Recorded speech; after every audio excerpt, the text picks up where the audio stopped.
Hi everyone, today I'm going to show you how to make a coaster for a mug or a small plate using my small 24 peg knitting loom. It's got a little anchor peg on the front here and then 24 pegs around the edge. I've got some quite thick, I think it's 3mm recycled cotton, and my scissors, my loom pick tool here, and a needle to bind off with when I've finished. Now I don't need the scissors and the needle right now, so I'm just going to put them on one side just for a few minutes. Okay, so what we're going to do to start with is I'm just going to put the yarn on the floor. You could put it in a basket or on your lap just to get it out of the way. And the first thing I'm going to do is we're going to make a slip knot, which we're going to pop on our anchor peg so that we can start off our cast on. So what we need to do is take our tail, which is the end, put it over our hand, over the first two fingers, and make an X, and then put the working yarn, the yarn coming from the wool, sort of through that loop, pull it up, and then just pull tight. And what that does, that creates an adjustable knot, so I can loosen it up and I can tighten it. And we're going to put that on the anchor peg, just like that. Okay, and then tighten it up, just so it doesn't fall off. Okay, now what we're going to do, I'm going to put the tail through the middle, just so it's out of the way, because I don't want to be knitting with that really. Okay, now we're going to do what we call a drawstring cast on. So what that means is we're going to take our working yarn and put it round the back of the first peg, and then round the front of the second, round the back of the third, and so on all the way round, back and forward, back and forward. Okay, all the way round until you get back to the second to last peg, which is this one here. So I've got to bring it round the front, and I've got to go round the back of the first peg, because that's what I've been doing. And then we need to do a second half. Now a second half is a little bit more tricky, because you've got to take your working yarn and actually secure the first stitches to the working yarn. That's your cast on. Okay, so what I normally do is I normally take my yarn all the way around up to the end here, and then put that again, or you can either put it through or onto your anchor peg. Just got to try and keep it held in place. So what I might do, you'll find your own way of doing this. I'm going to turn it around on the peg and then just sort of hold it in place. And then you're going to take the stitches from the bottom row and take them up and over to secure them. Again, trying to hold that yarn in place. Trying to secure them onto the actual pegs. And you do that all the way round. Okay, like this. There's probably other ways that you can do this, but this is what I've found to be, as long as you keep hold as best you can of that working yarn. Okay, so we're going to go over here like this, and then this one, and then this one. What you don't want to do is you don't want the yarn to come off. So when I'm taking them over, I don't want that one. I want to keep it on. This loom's quite good because it has like a little ridge, so it sort of tucks the yarn under. Right, I'm nearly at the end. Last couple. This is the most fiddly bit. Once you've got this done, then you're okay. Okay, so again, up and over, and then I've got one more here. This one, up and over, like this. Okay, now you've still got the one peg here that hasn't got anything on it, but that's fine. We're going to deal with that now. You might just want to push your stitches down so they're more towards the bottom. Okay, so now what we're going to do is we're going to do our first row, and we're going to use what we call the Ewrap. So you're going to take your working yarn, and it's behind that last peg, and you're going to literally wrap it. So it's like a cursive E. You're going to wrap it around each of your pegs. All the way around. So this is going to be row 1. I'm going to do 14 rows altogether. This yarn is quite thick.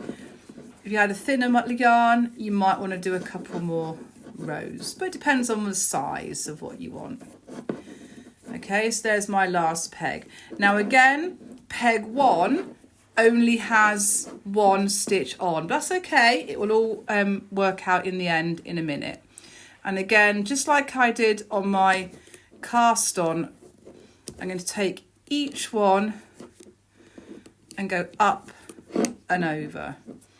And again, you just got to try and keep that working yarn as secure as you can. So I'm going to hang on to mine. Up and over, all the way round. Okay, like this. Once you get into the routine, it does get a little bit easier. Like I said, there's only 24 pegs on this small loom. Okay, I think I'm not a million miles away. No. So up and over each one.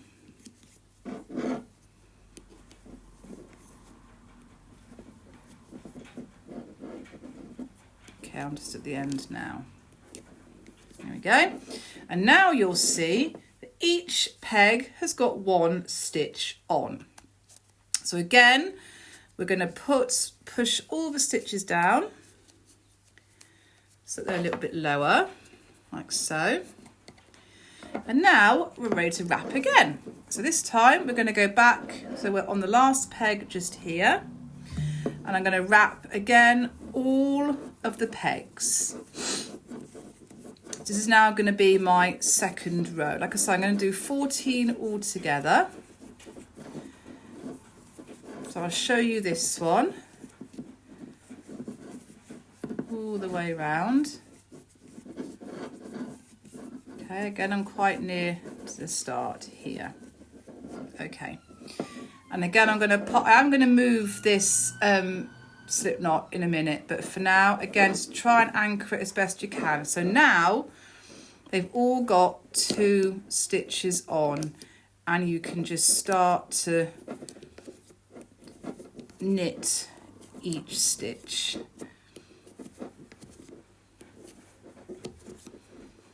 Okay, just holding on to that. Go to this one. Exactly the same for each peg. This is row 2. And then you do the same again for each of your rows. Okay, again, I think I'm quite close to the end. Yeah, not too far away. So up and over. Up and over, up and over. Right, what you won't look like much at the moment because you've only done a couple of rows. Okay, and then this is my last one here. Up and over. Okay, and again, just push down on those stitches there. So what you could do now is, because that's pretty secure, you could take small ball. You could take your slip knot off the anchor peg, and then you could just push that through. It'll come through there. Okay, there it is, and you can leave that just like dangling down the middle. That's absolutely fine. Just gives you a bit more room when you're doing them. So what I'm going to do now, I'm going to go and do my 14 rows. So I'm going to be starting row 3, I believe now. And I'll come back when I've done that and show you how to finish off. Okay, so I've done my 14 rows, and this is what I've got. And it actually looks really, really pretty. So you can see the stitches coming out there. I mean, I could go a couple longer, but I'll go with that for now and see how it looks. Okay, so I'm just going to push down my stitches again. And then we're going to bind off. So I'm going to literally measure, going to go round the loom, and I'm going to go round the loom one more time. And I'm literally going to cut the end like that and get rid of this spare. Okay, so now what we're going to do is I'm going to grab my needle and thread it. Okay, so it's literally thread the needle. And I'm going to catch each of these, because these stitches are live and you want to secure them so they're not going to unravel. So I'm going to literally catch each stitch by putting the yarn through. Okay. Now, it doesn't matter whether you take that one off now, like this, or whether you take it off at the end. I do both, to be fair. So I'm just going to literally take each one off. And you can just go round each one. Okay, where am I? I'm here. So go round to the front and then push the needle through. And it's just literally securing each stitch. You don't want any drop stitches at the end. Okay, so go through, oops, back down to the front, poke it through, and you do this for each of your stitches. Okay, because I've got quite a thick wool, it's actually quite easy just to take them off. Again, this is just like what you would do if you used a circular knitting machine. You cast off for like a beanie hat the same way. And you can make beanie hats on the loom just like this. You can make a double layered one. You can make a brimmed one as well. So when I've made one of them, I'll show you how you do those. But we're just going to keep it nice and straightforward for now. So with a hat, all you would do is you would do exactly the same cast on and the E-wrapping, like what I've been doing here, but you would keep going until you had the size of hat for your double layers that you wanted. Okay, I think I've just done that one. Very close to the end, put that one in there. Like you say, it doesn't matter whether you take them off now or at the end. It really doesn't matter as long as you've got them.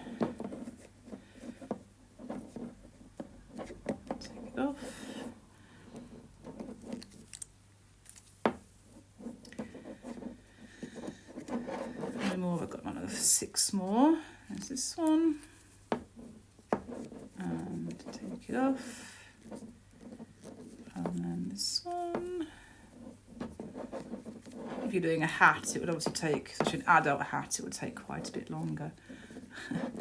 Because the largest looms, I think, have got 46 pegs, so this is like double this one. Maybe it's 48. Okay, and then this is my last one here. Right, so I'm going to pop that off and then put it all through the loom. And then just going to get rid, oh, hang on, it's got a bit caught up here. There we go, of the loom. Okay, so now you're left with a sort of a tube.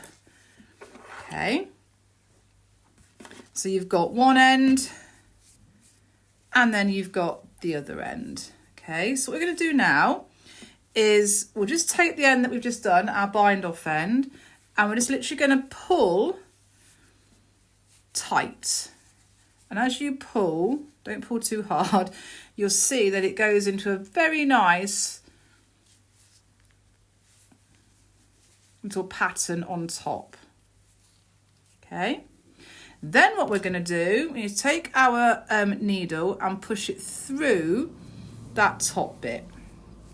and come through to the other side.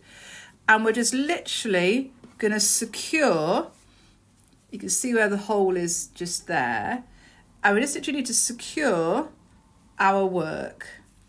So the easiest way, there's a few ways, you do whatever's good for you, but I'm just going to put my needle through and then come through the other side and then put the needle through the stitch there and pull to secure. And actually that's actually come out okay. I could do one more, but I'm going to be securing them together anyway at the end, so that's fine. And then if you're happy, maybe I'll just do one more, just to be super secure. So I'm going to go, where am I going? There's the hole there. I'm going to go through and then just come back and then just pull there. That'll be fine. Okay. And then I'm going to get my scissors and I'm going to snip the end. You can't see this end anyway because it's going to be in the middle of your piece. That's actually looking quite nice. Now, you do exactly the same for the other end. So what you do is I've still got my so I'm going to put on my slip knot, and then you're literally going to pull again, pull it tight like we did for the first one. It's a little bit trickier because obviously you've already done one half, but it will get there. Okay, let's try and sort of neaten it up as best you can. There we go. And again, what you want to do is pull it as tight as you can, but then what you're going to do is you're going to try and put it into the shape of the coaster. Okay, so once you've got it roughly, so make sure that these are all sort of as straight as you can get them. This is the hard bit, trying to get it nice and straight. This is where it's always a bit of a struggle. So what I'm going to do is I'm going to thread my needle again. Let's just take a bit of that off. Thread my needle again. And I'm just going to catch, let's just maybe just loosen this up because it's not quite right. You'll see when it looks right for how you want it to look. So I've got a little bit sort of a gap there. You have just got to mess around with it a bit until you're happy with the way it looks. Okay. And I am just going to literally catch the hole so that it is nice and secure. So I'm just going to go probably through that bit.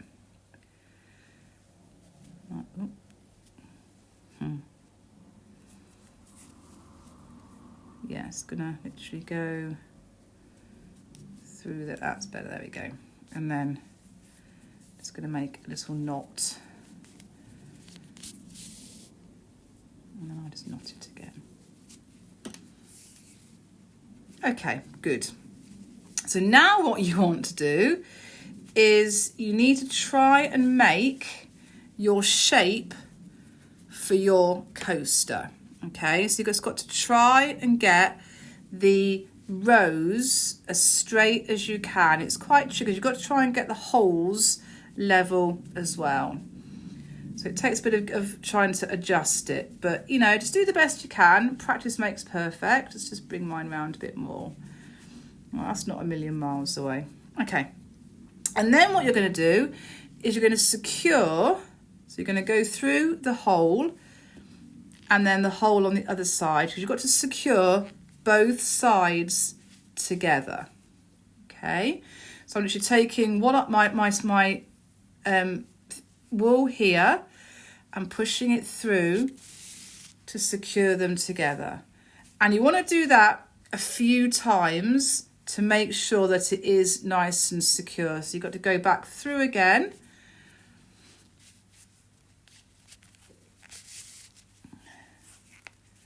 I might do 3 or 4. So I don't want it to come undone. And then where shall I go? Back through the centre there. Okay, and I'll just do one more because then you've got to decide which side is the top and which side is the bottom. So you've got to have a look at them and see. It doesn't really matter because this is where you're going to finish off your knot. So, I might go with that as my top. So what I'll do, I'll put this through one more so that my finishing knot is on the bottom. Okay, so again, just to finish, just find a stitch nearby, and then you're just going to knot, put it through and knot it like this. Pull tight, and then to finish, you just need to thread that through that top layer, just so that it's not showing. So let's poke one through there, like that. There we are. And then just cut the end. And that is all there is to it. So I don't have a mug to show you right now, but you know, that is how you make a cozy, and that's actually really rather cool. That's quite a thick yarn, my one. The one I made yesterday, I did 16 rows, and I used a much thinner wool, so you can see a difference in size there. This one, I think, I can't remember if it measured. Anyway, not that it matters, but that's what I did. So yeah, that was your 12 inches, sorry, here, and then this one here that's my front there, is made with organic cotton. That was DK, and I had 2 strands together. That was 16 rows, and this one's obviously a lot smaller at 14 rows. Okay, I hope that's helped you. I hope you enjoyed, and I'll see you again soon for more No Needles Knitting. Take care. Bye.